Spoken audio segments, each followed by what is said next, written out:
Oh, rapture na ba?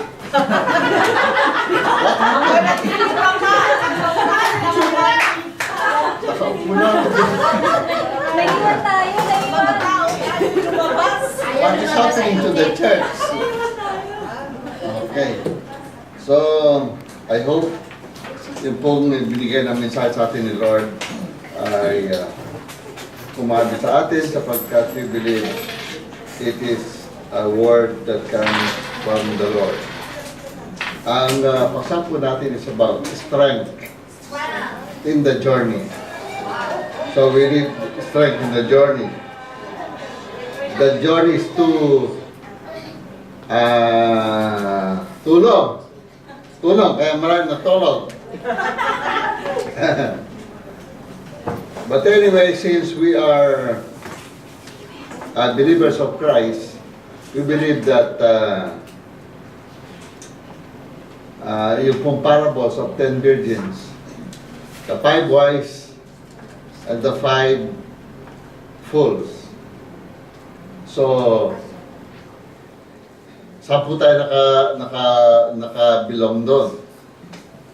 At sabi doon sa, di ba sa parables na like, sinasabi na yung 5 matalino at saka yung 5 mamang parehong meron nangyayari sa kanila. Naalam po natin na it is very possible. Sila po lahat ay pareho na natulog. So, are we fulfilling that prophecy? Na lahat ay nakatulog. Kaya nawala sa upuan, nakatulog. But anyway, huwag po tayong patangay doon sa ating mga emosyon na hindi na sila babalik. Maybe they are doing something. Tayo po lahat ay yumuko tayo po ng manalangin and let us ask the guidance of the Holy Ghost. Thank you, Father, for this morning. Salamat po. At ngayon nga po, Diyos, kami po ay nagpapasalamat that you are still working in the midst of us, that even though, Panginoon, mayroong mga ilang bagay na sabihin kakulangan po ng bawat ay nagpapasalamat po kami sapagkat these things happen in order for you, for the Holy Spirit to push through or push us to pray. The answer for this is prayer. So when we go to the closet and pray, we know God, the Holy Spirit is moving. So Father, this morning, papasalamat po kami that as we deliver your words, you're going to put something in our minds, in our brains, in order to wake up. To wake up your church. Salamat po, Ama, sa ngalan ni Jesus. And everybody says, Amen. Okay. So, buksan po natin ang ating Bible sa Unang Hari, chapter 19. Unang Hari, chapter 19. Sabi nito, isinalaysay ni Ahab kay Jezebel ang lahat ng ginawa ni Elias at kung paano kanyang pinatay ng tabak ang lahat ng mga propeta. Verse 2, magkagayoy, nagpadala si Jezebel ng sugo kay Elias nagsasabi, gayon din ang gawin sa akin ng mga Diyos, at higit pa kung hindi ko gagawin ang buhay mo na gaya ng buhay ng isa sa kanila bukas sa mga ganitong oras. Verse 3, kaya siya'y natakot, bumangon siya at tumalis upang iligtas sa kanyang buhay. At dumating sa Berseba na sakop ng Huda at iniwan ang kanyang lingkod doon. Verse 4, ngunit siya'y naglakbay ng isang araw patungo sa ilang at dumating at tumupo sa ilalim ng isang punong kahoy. Siya'y humiling na siya'y mamatay na sana. Nagsasabi, sapat na ngayon, O Panginoon, Puri mo ang aking buhay sapagkat hindi ako mas mabuti kaysa aking mga ninuno. Siya inihiga at nahulog sa ilalim ng punong kahoy na inebro. Kinalabit siya rin sa anghel at sinabi sa kanya, bumangon ka at bumalik at kumain. Verse 6, siya tumingin at sa kanyang ulunan isang puting tinapay na niluto sa nagbabagang bato sa isang bangang tubig. Siya kumain, uminom at muling nahiga. At ang anghel ng Panginoon ay nagbalik sa ikalawang pagkakataon at kinalabit siya at sinabi, bumangon ka at kumain. Kung hindi, ang paglalakbay ay magiging napakahirap para sa iyo. Siya nga'y bumangon, kumain, uminom at tumayo na taglay ang lakas mula sa pagkain ito.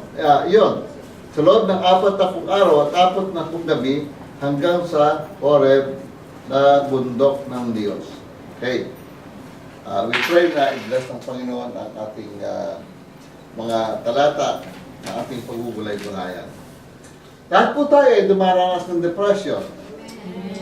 Every kinds of depression, whether it is family problems, financial problems, health issues, work-related problems, and some persecution in our faith. Yun po yung mga kinds of depression, to name a few. Many depression are coming tremendously nowadays. Lalo na po ngayon. Ang depression ay biglang lang dumarating. At hindi natin yun namamalayan. Kung minsan naman ay ando na lang, bigla tayong nalulungkot. We don't know na kung minsan ay health-related. Halimbawa, many women are now experiencing depression-related problems due to menopausal.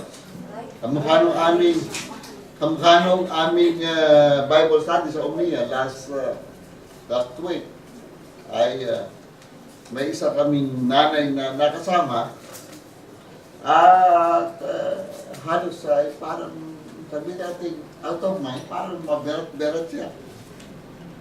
At all of a sudden ay nalaman niyang hormone imbalance. At yung asawa niya ay hindi siya naunawaan noong una, pero nung mabasa yung findings ng doktor, ay nahabag siya. At pinunan niya yung kakulangan or yung mga bagay na related doon sa menopausal problem ng kanyang asawa. So it is very important for men to understand the menopausal problems of his spouse. Mahalaga po yun. Sapagkat pag hindi naunawaan ng lalaki, maghanap yan. So pag naunawaan niya, pupunan niya yan. Magiging mas-sweet siya sa kanyang asawa. At much better yun kung doon mapupunta. So, yung pong depression, kung minsan nagtuturo ka para isipin mo kung minsan na parang hindi kami Kristiyano, parang kasama rin pala kami sa problemang yun. At naku-question tuloy ng marami sa atin at nasasabi na kung minsan ay parang wala kaibahan ang Kristiyano at saka taga-mundo kasi we are facing the same problem. So if we are experiencing that, ay unahin po natin na ito po ay nangyari sa buhay ni Prophet Elijah based on chapter 1 up to chapter 19 verses 1 hanggang 8. But anyway, sabi ng Bible, sa Matthew chapter 4 verse 4 ay sinabi ng scripture that man does not live by bread alone. Ang bread is just feeding our or yung pagkain, ang pinipid lang nito ay ating physical bodies. But most importantly ay dapat natin maunawaan ang feeding ng ating soul ay napakalaga in going through sa ating mga journey. Ang paglakad natin ngayon, ang ma-experience natin ngayon, ang naranasan natin lahat ngayon are all called journey natin sa buhay na to. Ikaw dumaran ng wala kang pera, di kayo lagi puro paghihirap dati sa journey. Ikaw ay dumaranas ng kalungkutan dati sa journey. Sapagkat ito'y bahagi ng ating buhay. So, we are going to study the source of Elijah's depression. At base sa ating pag-aaral, ay nakakalungkot na pagkatapos magtagumpay ni Elijah by killing the false prophet of Baal, almost, I think, 400 of them, ay from victory, all of a sudden, siya ay naging gloomy. From victory, biglang-bigla yung gloomy spirit ay dumating sa kanya. Parang ikaw, halimbawa, after ng iyong mga katagumpayan sa gawain, ay siyempre, exhausted ka. All of a sudden, biglang dumating sa iyo ang panlulumo. Parang gano'n nangyari kay Elijah. So, we remember maybe the experience of Jimmy Swaggart. Si Jimmy Swaggart ay after ng kanyang crusade, ay tinrap siya ng isang babae. At siya'y bumagsak at siya'y nahulog. At all of a sudden, yun ang nagdala sa kanya sa depression. So in front of millions of his televiewers, ay minsan ng tao, sa kanya nagawang kasalanan. To his wife, his family, his children, and to all televiewers. And after a couple of days, ay inadmit niya sa kanyang viewers na siya ay bumagsak doon sa ganung mga bagay. So itong ganun si Elijah, pagkatapos ng kanyang tagumpay, ay all of a sudden, siya ay depressed. Pero ang kanyang depression ay dahil lamang sa isang banta na isang babae, si Jezebel. Si Ahab ay asawa si Jezebel.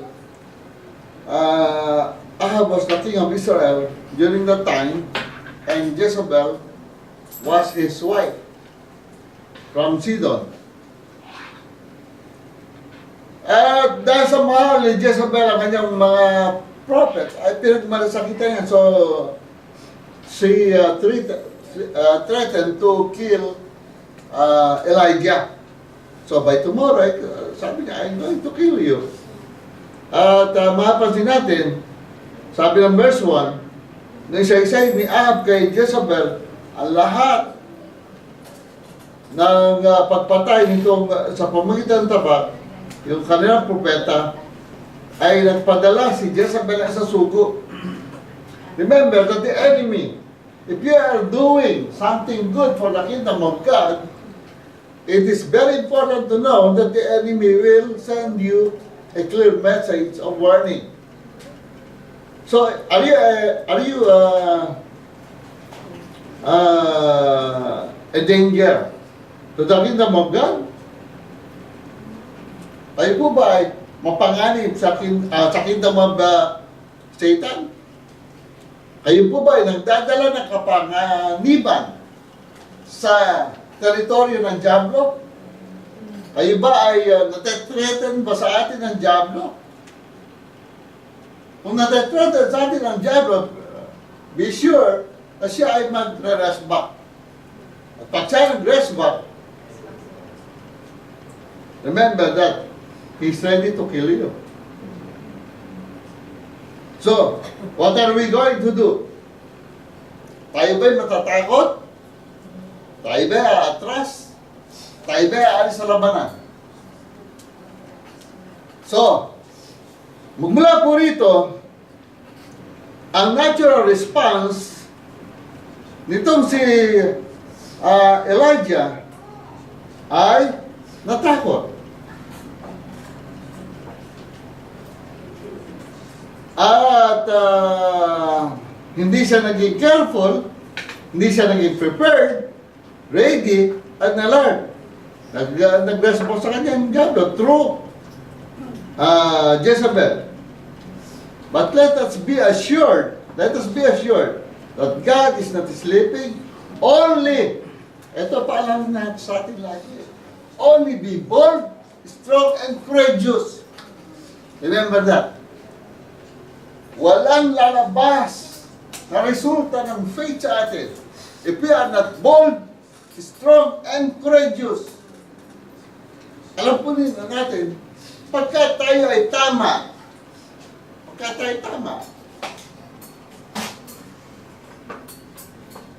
pagka po tayo ay tama, tandaan nyo, the lion is as bold as and righteous. If we are bold and strong, tayo po ay matapang na katulad ng leon. Pakikay na sa katotohanan. Ano kung tatakot mo? Pag po tayo nasa katotohanan, pakikay tama, you need not to run on the issues. Harapin mo. But, in this part, mali ba itong si Elijah? No! Pinatay niya ang 400 Baal prophets. At yun ay gusto ng Panginoon. Natouch niya ang Diyos. Kaya nga mga kapatid sa buhay po natin, ang salitang kaduwagan, I want you to be reminded by this word. Ang salita ng Diyos, ang duwag, ang matakot, ay pupunta sa dagat-dagatang apoy. Tanda po natin, that is the word of the Lord. So, ang salitang kaduwagan, takot, ay umpisahan po nating alisin sa ating mga bokabularyo. At palitan po natin ang ganito. Galatians 2:20. Namatay na ako kasama ni Kristo sa krus. Could you please say that?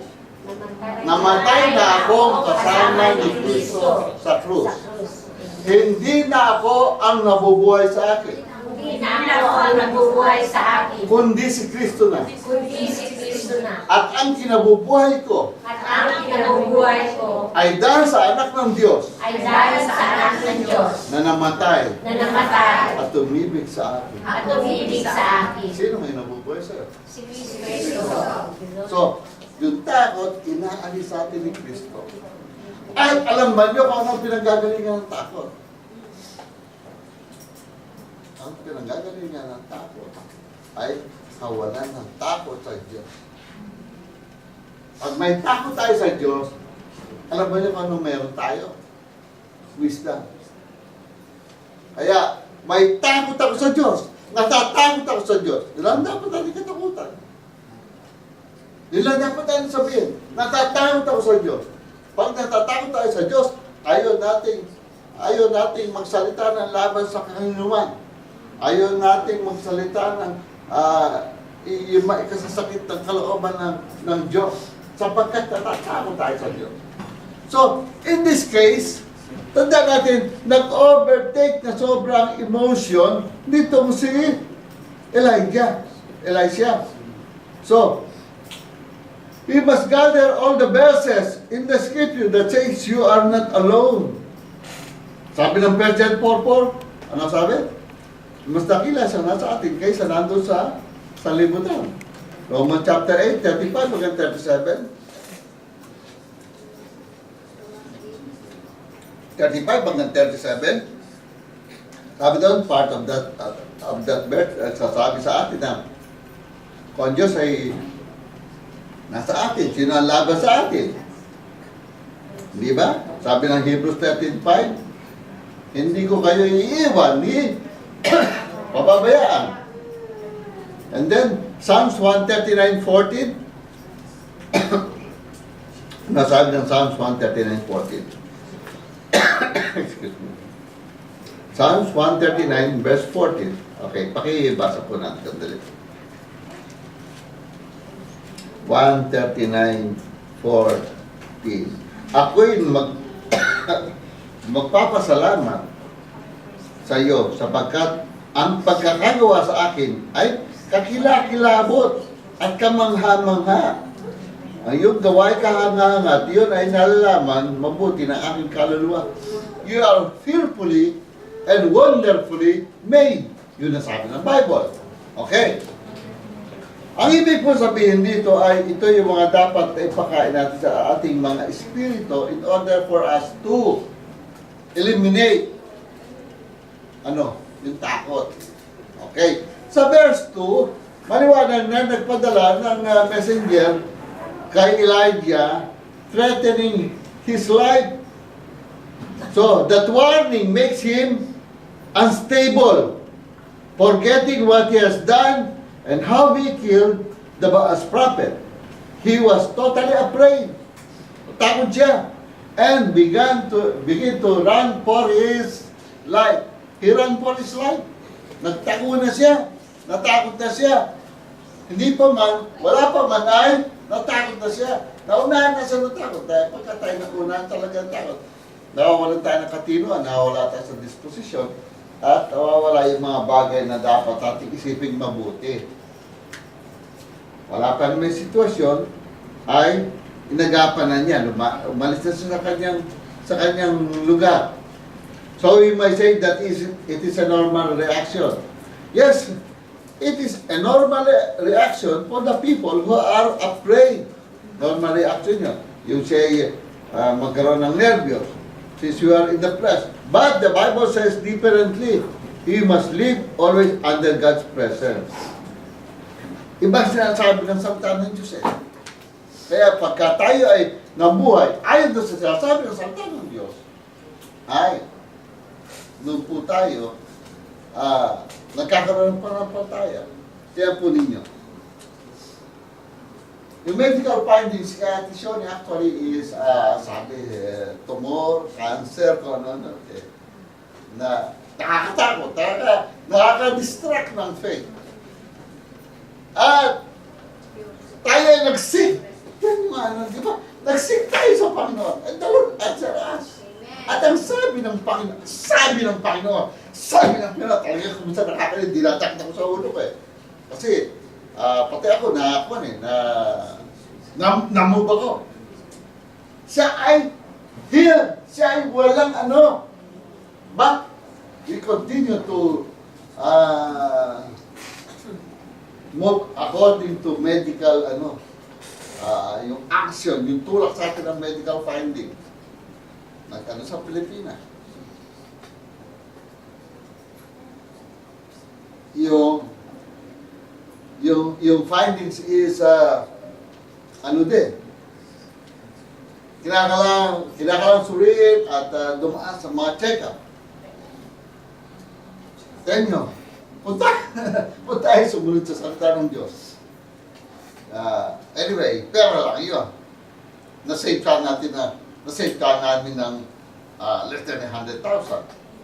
But since we want to confirm what God has said to atin, ay, wala, no trace of cancer. Dumaan siya sa mga ano bang tayo is binavalue natin talaga yung sinabi ng tao. After that is okay. So,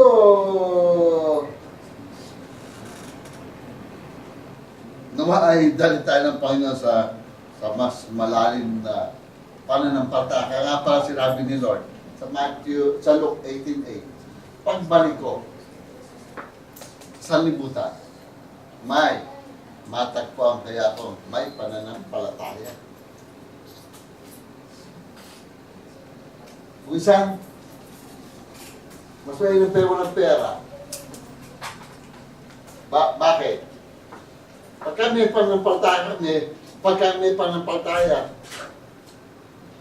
ka, wala tayong pera. But, almost, 100%, bibigyan natin yung ating pananampalataya.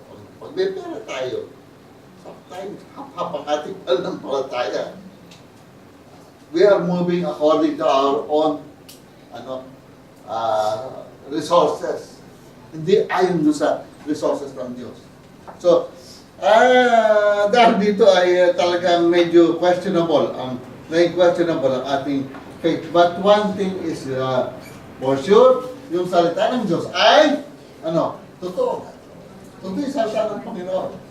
Now, nag-send siya ng message kay Elijah, threatening her life. So that warning makes him unstable, forgetting what he has done and how he killed the Baal's prophet. He was so afraid and ran for his life.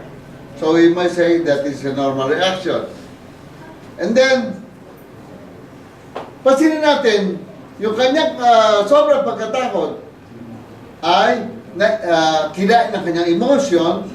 Ay sa verse 3, may mga bagay na nangyari sa kanya. Okay, sa verse 3, pansinin po natin, dito ay kaya siya natakot, bumaon siya, tumalis upang iligtas sa kanyang buhay, dumating sa Beersheba, nasakop na lahat at tiniwan ng kanyang mga lingkod. Hanggang 4, ngunit siya ay naglakbay ng isang araw patungo sa ilang at dumating umpo sa ilang sa lilim ng isang punong kahoy. Siya humingi, humilig siya na mamatay na sana, nasasabi sa pantang gayon ng Panginoon, kunin mo aking buhay sapagkat hindi ako mas mabuti kaysa aking mga ninuno. Okay. Ano yung mga bagay sinabi nangyari sa kanya? Number 1, he was so afraid. Then, sumunod, he arose. Tumayo siya, bumangon siya, hindi upang bumalik doon sa kanyang lugar na ng kanyang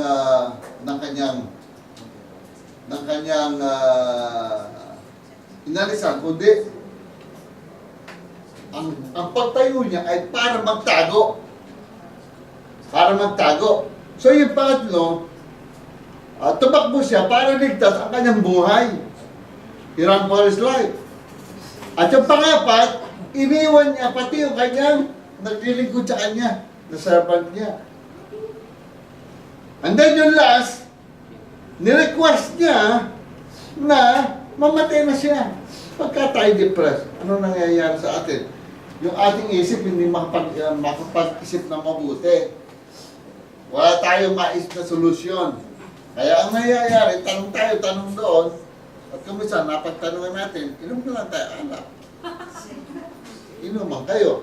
Tapos pangalawa, hindi tumatayo tayo, hindi upang tumayong matatag, kundi patakbo doon sa sitwasyon, paalis sa sitwasyon. And then yung next is, iligtas yung buhay natin doon sa sitwasyon. Umalis tayo doon sa sitwasyon. Iligtas natin, ang gusto natin ay maligtas tayo doon sa mga sitwasyong gipit.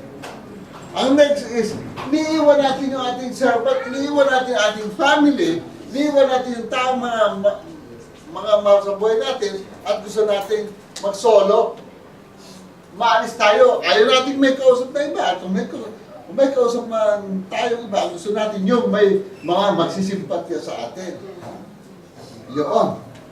And the last is sinasabi na, Lord, dumating ka na nga. Lord, mag-rapture na nga sana. Why? Because you're the person. At mamatay na sana Panginoon. Wala akong naramdaman. Yun ang parang period mo doon sa problema mo. So this was the picture of the servant of God. And everyone of us experienced the situation. So we tend to run away from our calling, from the ministry because of Jezebel's spirit, which is like a devil trying to threaten every believer with this pananakot. What does James say? Ano sabi ni James? James 4:7? Ano sabi ng James? Oh, submit to God. Number 1, ay dapat natin gawin, i-submit to God. Ang alin, yung ating situation, alam mo niyo, last a couple of weeks ago, nasa Ligata ako. At nag-aayos ako ng mga gulo-gulo doon. At ako nag-aayos ng gulo. Hanggang sa Facebook, nag-aayos ako ng gulo eh. Kasi may dalawang kapatiran doon. Eh, nakakaya, mga kapatiran. Lalapit mo pa sa mga kapatiran. Kaya nagsasagutan sa Facebook eh. Sabi ko, hey, tumigil nga muna kayong dalawa. Kaya yung Facebook na yun eh, kumusta na yan. Sometimes people are feeling sad, feeling lonely, feeling ano. Hindi na dapat inilaga. Hindi dapat inilaga yan. Sa Diyos ko sabihin, if you are a believer, tell it to God. Pag sa Facebook, ano mo yan sabihin mo sa Facebook? Feeling sad, feeling lonely, feeling happy. Huwag mga kapatid, hindi tama yun. May Diyos tayong dapat pagsabihan. And then, sabi ko, hanggang sa sabi na, ay sorry po, Pastor. Sabi ko, kung mag-aaway yung dalawa, private man lang nila. Sabi mo, nakakaano sa'yo, nakakaya pa sa mga kapatid ng iba na dadami yung mga kapatid, kaya pinanunod dyan, pinagpepiestahan sila. And then, humingi naman ng tawad. At pagkatapos nun, isang kapatid nasa sa Rigata, she wants to run away from her position. Okay. Nagbigay ako na ano. Ang salita ninyo mismo ang hahatol sa inyo. Okay, ganito. Ganito hatol lang ginawa ko. Sabi mo, you want to rest. Okay. I-rest kita isang buwan. Isa naman sabi handa na raw siyang gamitin ni Lord. Talagang feeling niya, gagamitin siya. Marami yung gustong maging leader niya. Okay. Pinayagan siya. Binigyan siya ngayon ng isang gaway. Doon sa sinasabi kasi na gusto siyang gamitin doon ng Diyos, hinayaan siya. So pagka talagang may gossip na siya sa Panginoon lalago yun. Kung di naman, pabalik ko rin sa pupit ko eh. Yun naman leader, sama din ng loob, nag-resign mo na parang mamahinga. Okay, yung sinabi mo, yun ang hatol ko sa'yo. Mamahinga ka sa buwan. Ngayon, meron kayong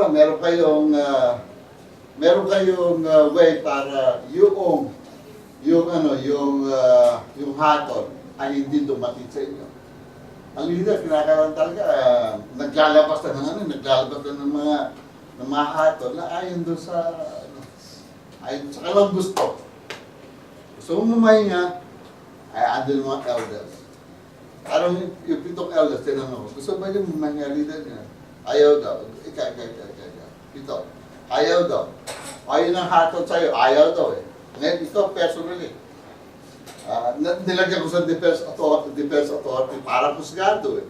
Okay, si pastor na ganito ang defense authority mo. Pagtanggol ka or anong bagay, sasabihin mo dito, gagamitin laban sa'yo. So, ganun eh. Kung anong sinabi mo, yung gagamitin ko laban sa'yo eh. So, yung mga members mo, ayaw ka na umalis. Ikaw na lang ngayon, na leader, magdi-decide. Mamamahinga ka yan, isang buwan, o gusto pang magpatuloy. Pwede mabago desisyon ko. Kinuha ko lang inilagay ko in writings para mabigyan sila ng kayusan. Walang kayusan eh. Hindi na raw. Okay, kung hindi na, mag-serve na ulit. Kaya lang, ito warning. Yung susunod na mangyayari ulit, warning lang. Sa susunod na mangyayari ulit, this is final. Removal from the ministry. Tapos. So ngayon po, balikan natin si Elijah. Yun ang picture niya. Nandahil lang sa isang babae na demonyita si Jezebel. Actually, ang isa sa pinakamabigat na espiritu ng demonyitang si Jezebel is mahilig ito mag-control. Actually, mga kapatid, ayaw kinukontrol. Di ba? Ayaw kinukontrol. Mabuti ang pag-control sa atin. Kapag tayo talagang nagkakasala, it is better for the leader to implement control. At gusto niya talagang magwala. Ngayon naman, eto. Since tayo nasa grace, matapos kang pagsabihan, 1, 2, 3, abay hindi ko na uulitin, 4, 5, 6, 7. Isang warning na naggaling sa Diyos at pag ginawa mo yan, you are accountable for your own sin. I tell you, hindi lagi kang sasabihan ng iyong leader. But I tell you, Isa, dalawa, pagsabihan sa iyo, at ginawa-gawa mo ba, you are playing with fire. Yari ka sa Panginoon. There will come a time na hindi na, ang Holy Spirit is not laging pairalin niya ng grace. May pagpalo yan. At ako ay napalo ng Diyos. Ako po ay napalo ng Panginoon. Kaya I know what I am saying. Kaya if you are playing with fire, beware. Mayayari kayo dyan, mga kapatid. Kaya, ako pagka nagsalitawa sa mga kapatiran, ay talagang yung fatherly huwag na balikan yung kasalanan. Kasi pag binalikan mo yan, wala na akong ginagawa. Mahirap po. Mahirap yan. Tayo rin po ang mayayari dyan. So, pansinin po niyo ngayon, punta tayo dun sa abiding grace of God na isinustain itong si Elijah. Since Elijah is accountable for his own decision to run away from the issue, umalis siya sa issue nagtatakbo siya. Even forgetting what he has done for the Lord, kinalimutan niya, ginawa niya sa Panginoon. Sabihin niyo naman, may mga puhunan bawat isa sa inyo sa Panginoon. Yung iba talagang ginamit ng Diyos sa iba't ibang ministeryo, naging blessing kayo sa ibang kapatiran. At may mga nahamong kaluluwa dahil sa inyo.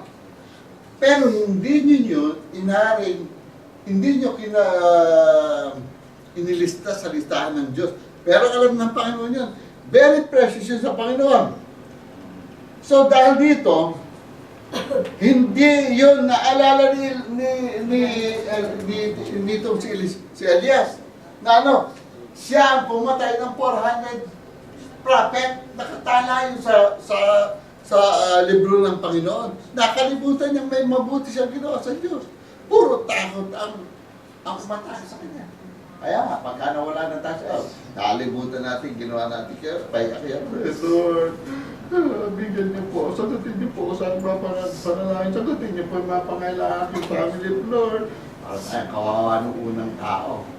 Ngayon, andito tayo, nabihisan tayo. Nagmukha tayong tao sa Panginoon. At tayo nagmukhang citizen ng Japan talaga. Because of the grace of God. Wala kang visa, binigyan ka ng visa. Naging kabisa, tumalab ang visa ng Diyos sa'yo. Ngayon, gaganyan-ganyan kasarap ng Panginoon. I am just reminding you, as a servant of God, marami tayong dapat alalahanin. Marami tayong dapat alalahanin. Na siyang nakalimutan itong si Elias. His word. We forget everything the Lord has done. Ano nangyari? Self-focus. Self-focus. Naku, ang dami doon sa Facebook. Ang self-focus is ganito Pukunan mo sarili mo at lalagay mo change profile. Medyo sexy. Change profile. Medyo nakapagano. Change profile. Ano kaya ako ibig sabihin itong kuha na kuha sa sarili? Alam niyo ang tawag doon? Ang tawag doon sa dictionary is narcissism. Ang narcissism is self-centered person believing na siya'y napakagandang tao. Mga kapatid, self-focus yun. Ganun na si Elijah. Na-self-focus na sa sarili niya. And then, ano pa nangyari? Self-focus can destroy us. He was so exhausted, tired, and he got asleep. You're exhausted na tao. Tulog ng tulog yan. Di ba pag sa trabaho, gusto natin, tulog tayo ng tulog. Kapag tayo tulog ng tulog, hindi rin mabuti sa katawan natin yon. Hindi ba? Oo, ako nagtutulog.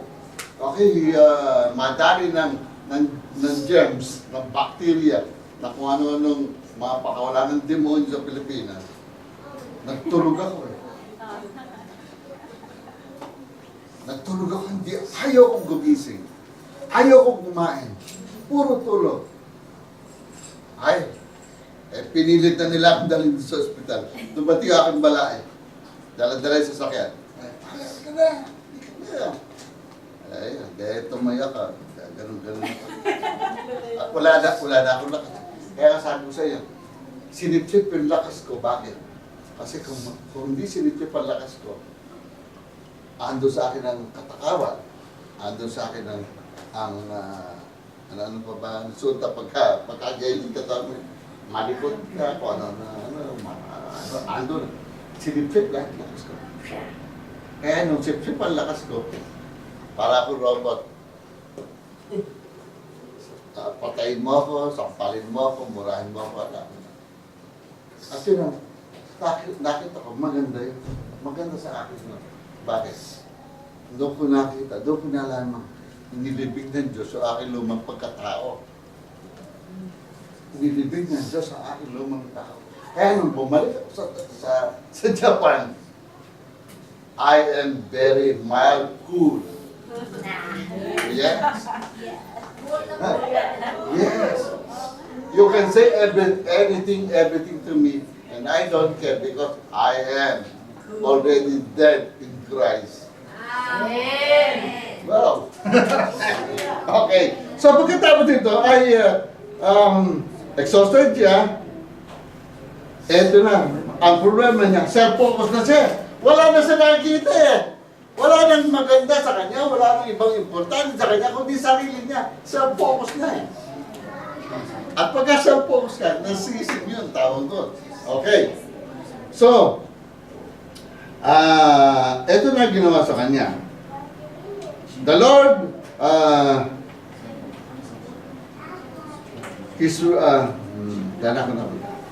He was so exhausted, verse 5, tired and he got to sleep.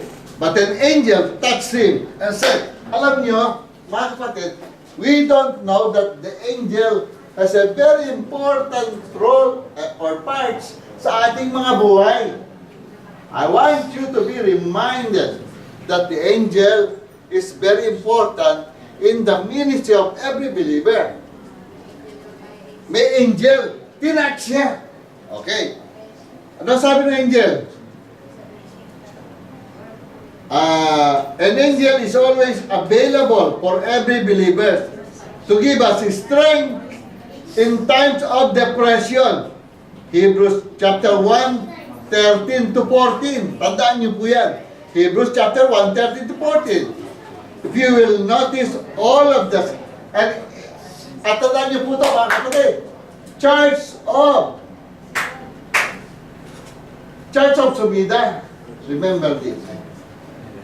An angel of the Lord is watching you. Anong ba natin? Ano ang scripture natin? If you will read the 7 churches of Revelation, ang 7 churches of Revelation po, lagi doon sinasabi, sa anghel ng Diyos sa Sardis, sa anghel ng Diyos sa Philadelphia, sa anghel ng Diyos sa Smyrna. May anghel sa bawat iglesia na nagbabantay. So yung angel na yan, if you need assistance, you can call what? Jeremiah 3:3. Call unto me and I will answer thee. So itong mga angel na ito is available. Tandaan po natin, if you notice, all the 7 churches of Revelation has an angel destined for every church. So one of the mission is to give strength in times of depression. Ang illustration nito is Matthew chapter 1, 20 to chapter 1 verse 20. Matthew chapter 1, maglista lang po ninyo. Matthew chapter 1 verse 20. Matthew chapter 2 verse 13. Matthew chapter 4 verse 11. And then Matthew 13 verse 14. Matthew 26 verse 53. Most importantly is Luke chapter 22 verse 43. Ano po sabi doon? Ito po ay nagsasabi that an angel of the Lord came down and touched Jesus. At nung touch po si Jesus, ano nangyari kay Jesus? Nagkaroon siya ng strength. So, Kaya po ni Lord kayo bigyan ng kalakasan, mga kapatid. So, dapat natin isipin, yung availability, yung ibukas natin ang ating bibig in times of, pagka may problem tayo. At ito po yung, sa una po, tanda po natin, yung gawa ng, yung grace ni Lord dito. Number 1 dito is, an angel is always, remember that an angel is always available for every believer. If you are a believer of the Lord, an angel ay nakadestino sa iyo. Pangalawa, ano sabi nung angel? Ito na po yung pumapasok na po tayo sa strength natin in the journey. Number 1 strength po in the journey is remember that there is an angel destined for each and every one of us. Number 2 is we must arise. We must arise. Dapat kang tumayo, huwag kang tulog ng tulog. Ang tulog ng tulog ay, naku, wala pong mangyayari. Pasinin mo, si Lord, nakakita ng bulag, ang sabi, tumayo ka riyan. Nakakita ng pilay, tumayo ka riyan. Di ba napansin? Nakakita ng may kasalanan, mula nga, huwag ka ng kasala, umalis ka dyan. Arise! Yun ang second word, upang tayo po ay magkaroon ng strength in this life journey. Ano mang sitwasyon, tumayo ka, umalis ka dyan. Huwag kang manatili dyan. Alam po, yung blood sugar natin pala, kaya para taas ng taas yan. Pag hindi po tayo naglalakad, pag hindi po tayo kumikilos, at magikat kung kayo po ay high blood, at hindi kayo gumagalaw, kumikilos, ganun din. Hindi tayo malalabasan ng pawis. So, mahalaga kung tayo ay galaw! Arise! Huwag yan malungkot. Arise! Umas ka dyan. Magsaya ka. Dapat yun. Arise. Ang Greek word dito is loom or cum. L-O-O-M. Yun ang Greek word doon. Nang ibig sabihin, abide. Abide. Saan ka mag-abide? Manatili ka kay Jesus. Accomplish. may dapat matapos. Confirm. I-confirm mo. Yun ang ibig sabihin ng arise. Confirm. Continue. Magpatuloy. Decree. Mag-decree ka. Ayoko dito. Ayoko na natiling malungkot. Stir up. Stir up. Halimbawa, parang malungkot. Or parang kayo malungkot. Hindi. Stir up mo. Uy! Gising. Parang hindi naman. Gising. Para magduguluhin mo para sila mabuhay. Stir up po sila. Yung bang kape nilaga ng gatas hindi nalo, okay ba yun? Haluin mo. Ganun din sa pag-ibig, pag hindi mo stir up yung pag-ibig, walang dadaloy na pag-ibig na mga dadama si Papa at saka si Mama. Kailangan talaga. Medyo sumatanda ka, dapat mo talaga i-stir up yung pag-ibig kasi kundi, malululong ka din sa mundo ito. Pag-ibig sa pamilya. Okay, ano pa? Strengthen, palakasin. Yun na ibig sabihin, arise. Make sure, be up, rising. So yun po ang ibig sabihin. So most of us, if we remember, Jesus used this word, especially those who are depressed because of sickness. Matthew 9:5, 5-6, Matthew 9:5-6, Mark chapter 2 verse 9, Mark chapter 5 verse 41, Luke 7:14, Luke 15:18, Luke 17:19. Ito po yung mga command ni Lord to arise doon sa kanyang mga pinagaling. So arise is an action word that needs to be applied in any situation of depression. If we want to accomplish more for His kingdom, put it in our willpower to overcome every negative thoughts in our mind and be renewed by the power of His moves. Okay. So, pangatlong bagay, para tayo po maka-push through or tumagal sa ating journey, we need this very importantly, is eat. Lalakad tayo. As if we are traveling in this life journey. Anong dapat natin gawin? Pag tayo alis, kumain tayo, eat.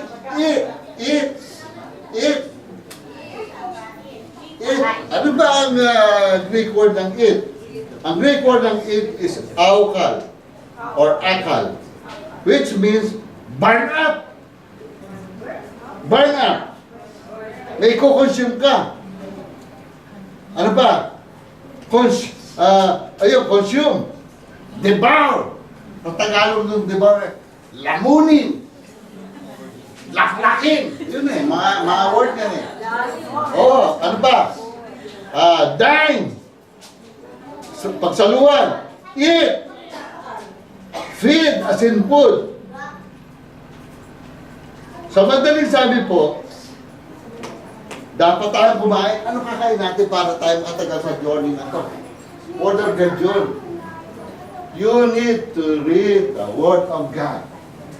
Pag walang Word of God, na walang guidance sa atin, walang paparimahin sa atin ng Holy Spirit. Tandaan natin, ang Holy Spirit ay ginag-guide tayo sa ating mga sasalitain at iisipin. So whether the meaning of this is food, it will help us in strengthening our bodies in our journey, wherever we go. If the meaning is about eating or feeding our spirit with the word of God, it will help us a lot to sustain our walk with the Lord in this world. Okay. So, how can we be sustained in our journey? Paano tayo lalakas sa ating journey? Balik ka lang sandali. Number one is, remember that an angel is destined to act. Number two is, arise. Huwag kang mananatili sa sitwasyon mo. Bumangon ka. Number three is, eat. Eat the Word of God. Okay. Then we go to verse 6 and 7, already prepared by the angels. Di ba? Doon makita natin, the angels prepared the food for the second time. Pinakain na nga sa nung una eh. Pero again, dahil sa, dito po makita natin yung grace of God.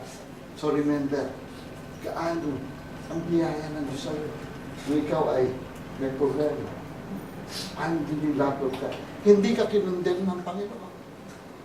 Instead, pinapaunawa sa'yo in a very mild manner, in a most loving way, that she loves you, she needs you.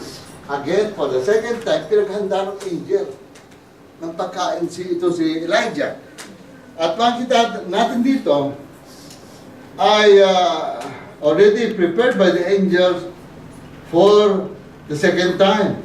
You can notice that the angel is doing his job exceptionally well by encouraging Elijah. Ano yun? Letter A, he already prepared on his head a bread cake on hot stone. Preparado na sa ulanan ni Elijah yung mainit na cake doon sa pinainit na bato. Yun ang una. Pangalawa, there is a jar of water. Kaya, he can drink it. May jar of water na. Provided by the angels. And then, sabi doon, he ate and drank. But, eto na naman, lay down again. Pagka-depressed talaga, gusto natin tolok ng tolok eh. Hindi, mali pala yan. Pagka-depressed ka, huwag ka tolok ng tolok. Nag-i-invite ka ng karamdaman nun eh. Then, he lay down again. He refused to respond. So, if you will not respond, may talo tayo doon. And used to respond and answer God's kindness through the angel. Are we like that? Ganun ba tayo? So, kapag ka tayo na-encourage, kung saan pakito tayo eh. Ayaw, Pastor Connie. Ayaw, dito muna ako. Maarte tayo. Mabuti kapag ka tayo mapagpapasensya. Ayaw, Pastor. Dito muna. Lilimutin ko muna yung aking maarte. So, dapat hindi tayo mag-response tayo. Pag hindi tayo mag-response, baka hindi tayo, baka there's no second chance. So, tandaan po natin, the angel come again for the second time and touch him and reveal to him that the journey is too great. Pag hindi ka bumangon dyan, tandaan mo. Paano ba tumagal ang paglalakbay ng mga Israelites? From Egypt to Kadesh Barnea. Dapat ilang araw lang. How many? If you still remember? 40 days. But yung 40 days naging 40 years. Why? Because of stubborn heart ng mga Israelites. So we are like that. Pag dinapitan tayo ng Panginoon, huwag na tayo magmatigas, magyabang-yabang pa. Baka yung 7 days mo kalungkutan, maging 7 years yan. It will be multiplied because of your own reaction. The way we answer God's kindness, nagmo-multiply po ito. Kapag tayo stubborn. And God can remove anything na binigay niya sa iyo. Remember that. We are reminded by the small story ni Ate Connie doon. Pupunta sila sa Europe, dahil tapos na anak nilang doktora, at nangarap na sila, nakakuha na sila na, siguro may visa na sila, kasi pagka Europe ang ano mo kasi, nakakumuha ka lang dyan ng isang visa, halimbawa, say na punta ka ng Paris. All of Europe, malilibot mo na. Germany, Austria, any other country, malilibot mo na. So, prepare na sila kaalis. Dahil yun ang kalang graduation gift doon sa kalang anak. Lumabas lang yung bata at may bibili niya. Nasaksak na isang utong. Isang utong walang magawa sa buhay. Yun ang mahirap eh. Kuminsan, di ba nasa day siya tayo kuminsan? At kuminsan, gaganon-ganon po tayo. Ayaw muna, Panginoon. Ayaw muna kumatid. Dito muna ako. Nagkatambalin dito sa Japan. Mamaya may biglang tumigok sa'yo doon. Nawala, namatay ka, nawala, at hindi ay sa Espiritu sa Panginoon. Or, andyan nag-aabang ka. Ayaw mo umatin. Nagyayabang ka sa pastor mo. Nabunggo ka bigla. What will happen to you? So, ganun si ano eh. Ganun to si Elijah. Pero, because of the love of God, ginising ka, gising. Sabi, bumangon ka. Ang journey is, hindi ba, saan ko dahil sinusilan mo kasi, hindi ba? May 7 years tribulation pa, may 7 years na, na hinihintay ang church eh. Actually, hindi pa nagpipit. Malalaman lang yun na mag-e-end na ang mundo kapag ka lumabas ang tao, magpipirma ng 7 years peace treaty. That is very clear in the Bible. When you see 2 men signing ng peace treaty, declaring peace treaty all over the world, in the Middle East, that will happen in the Middle East, I tell you, that is the beginning of the 7 years tribulation. Mag-umpisa ang tribulation. At any time, God will catch up in the air. Glory to God. Kaya mga kapatid, we must ignite our spirit right now. So dahil dito ay ginising siya, pagkatapos siyang gisingin, ay nireveal sa kanya. The journey is too great. Yes, the journey is too great, and we might not finish the race. So, we must do what the angel said. So, imagine natin yung pagpapakain sa atin ng anghel because of His grace, additional strength ito for us. Ano sabi ng Luke 22:43? Pakilitin nga po natin yun. Very important ito ang Lucas 22:43 na ito. Lucas 22:43.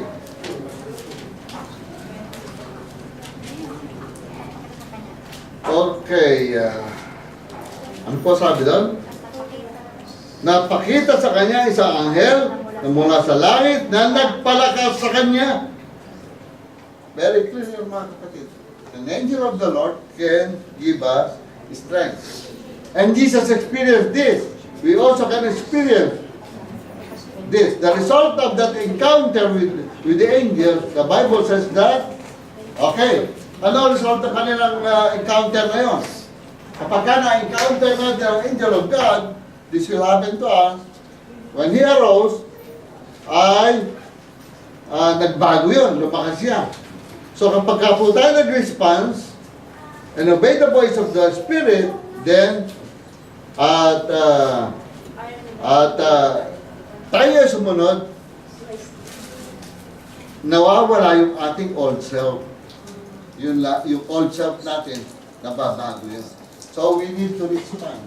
Yun ang ating dapat maunawaan dito. We need to respond. So pangalawang bagay, he ate.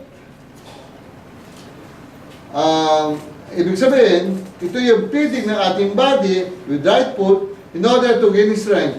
Feed our spirit and soul with the word of God. We will surely gain strength.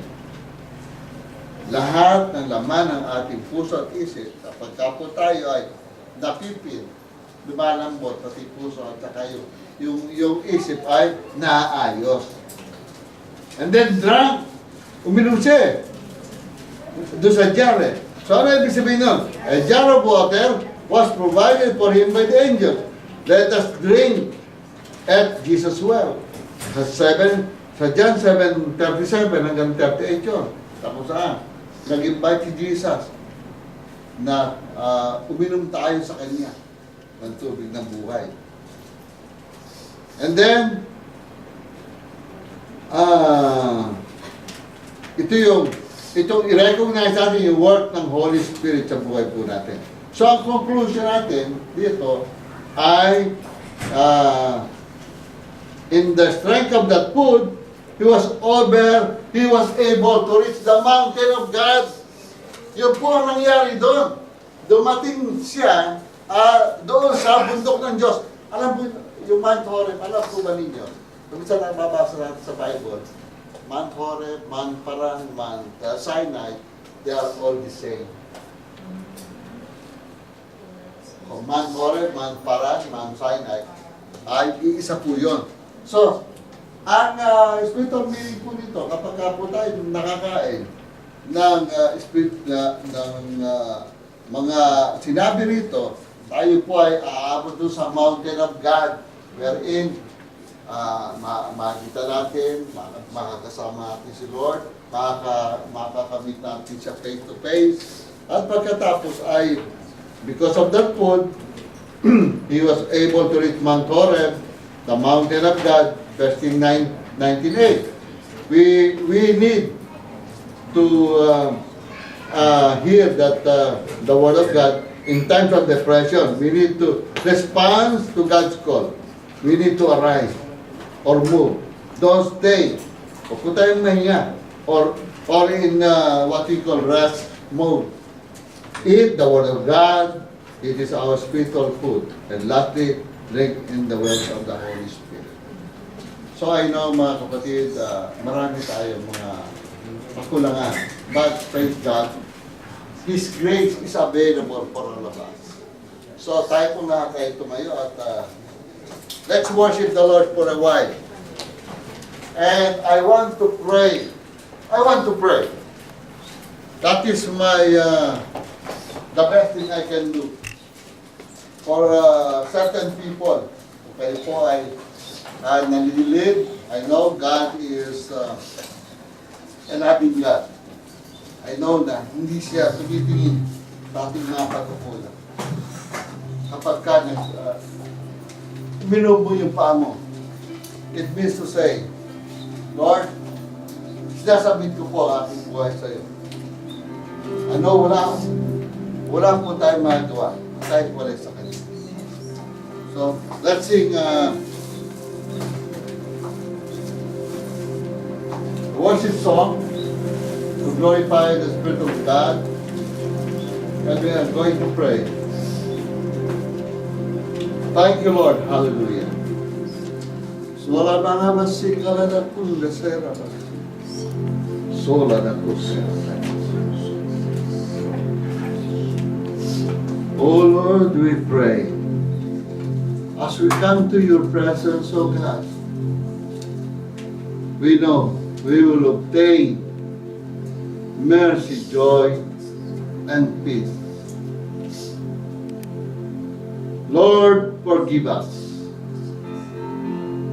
Oh, Rabasela na Kulakas. Thank you, Holy Spirit. Don't you know that you could feel the presence of the Lord this morning? One of the signs ng Banal na Espiritu is fire. Fire.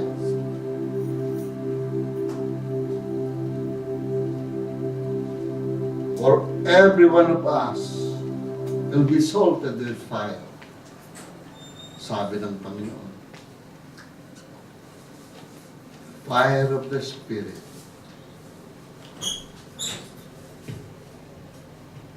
If you know the song, For the Spirit of the Lord is in my heart.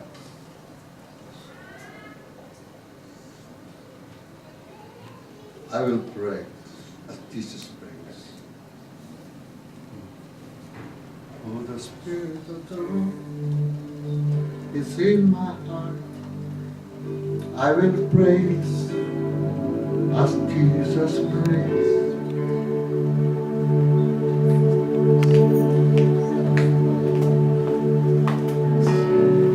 Oh God, thank you, Lord. Just prepare yourself to worship the Lord. Again, one of the signs of the Holy Spirit is fire.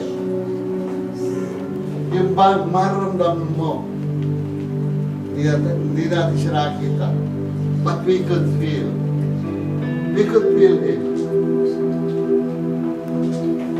Kaya mo, nung kumilos yung angel kay Elijah, there is fire. Yung fire ng gumawa ng tinapay. Yung fire na nagbigay ng lakas sa kanya. The Lord can do it. You don't need to be Elijah. Just be yourself. Submit to God.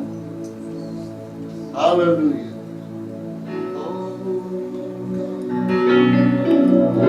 Oh, the Spirit of the Lord is in my heart. I will praise as David praised. For the Spirit of the Lord is in my heart. I will praise as Jesus praised. Oh, I will praise, oh Lord. I will praise, oh Lord. I will praise as Jesus prays. I will praise, oh Lord. I will praise, oh Lord. I will praise as Jesus prays. For the Spirit of the Lord. For the Spirit of the Lord is in my heart. I will pray as Jesus prays. Oh, for the Spirit of the Lord is in my heart. I will praise as Jesus prays. Oh God, I will praise, oh Lord, I will praise.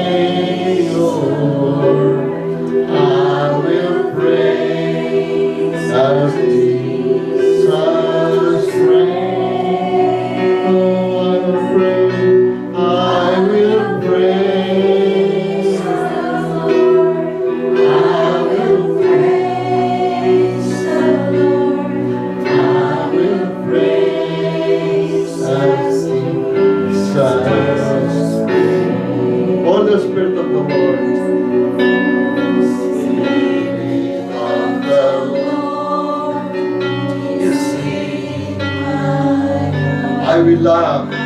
Yes, as we are singing the Spirit, I pray right now that you may feel the fire of the Lord. Let the fire of the Lord fall upon you. Lord, I pray, hallelujah. Heal those who are sick. Heal those who are depressed. Heal those who are weak, Panginoon. Your Bible says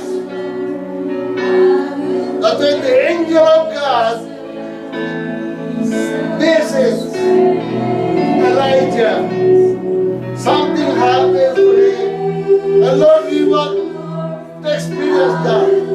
Gusto po namin maranasan yung Panginoon. If there is any depressed spirit in the church, right now, in the name of Jesus, ito po'y nangyari dahil sa aming kapamayaran. Lord, na impluensya ng tao hindi maayos ang buhay. Lord, pinapalik po namin sa sender na yun. At pinapagot namin a spirit of depression that is going in the church. Right now in Jesus' name. God, let there be healing. Healing of everything. Healing of finances, I say.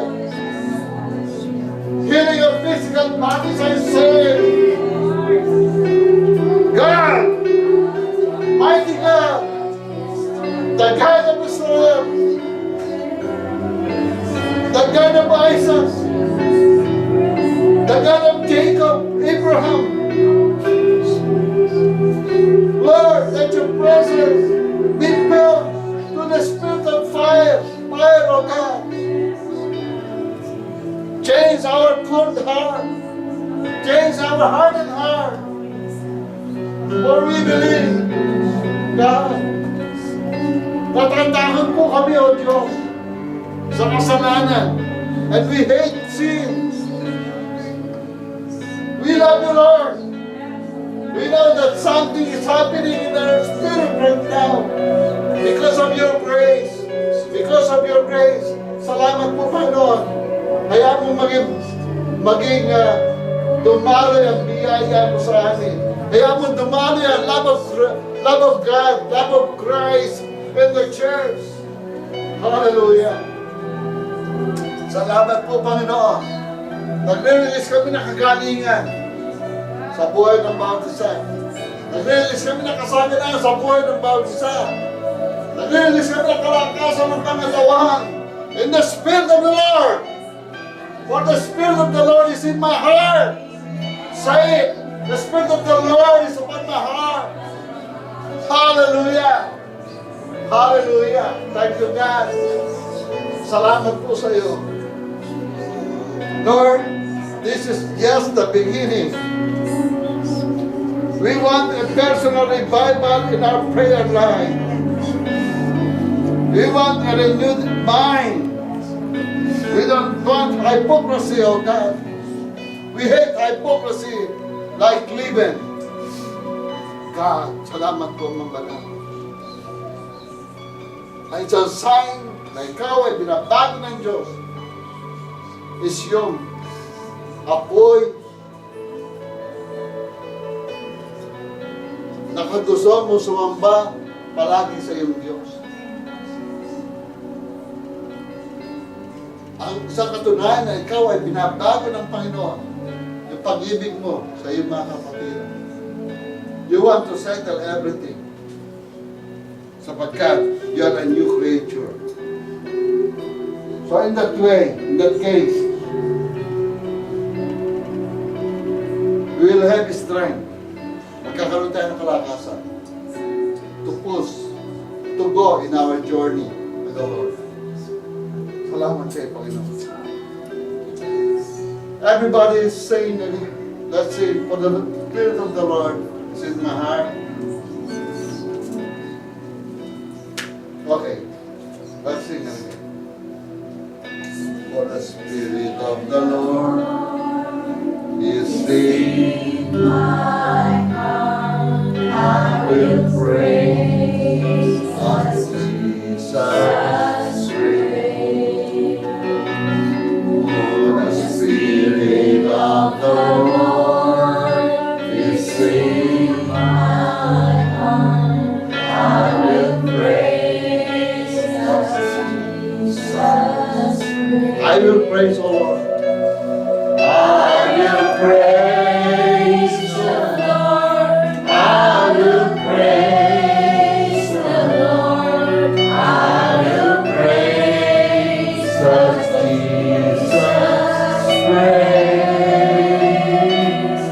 I will praise the Lord. I will praise the Lord. I will praise Jesus. For the last time, Lord, of the Spirit of the Lord. For of the Lord is in my heart. I will love. Habang inaay po niyo, huwagan po ninyo, just a touch. Just a touch of encouragement to your brothers and sisters. Let the love of Christ, Lord, close upon you. Touch your brother. Let the love of Christ flow. Let healing flow. You praise, O Lord. I will praise the Lord. I will praise Jesus. I will love. I will love, Lord. I will love the Lord. I will love Jesus. I will love. I will love. I will love. I will love Jesus.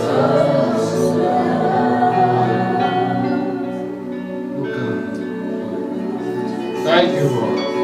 Thank you, Jesus. Thank you, Jesus. Thank you, Lord. Salamat po, Panginoon, sa iyong ginawa sa umagang ito. We feel in the Spirit.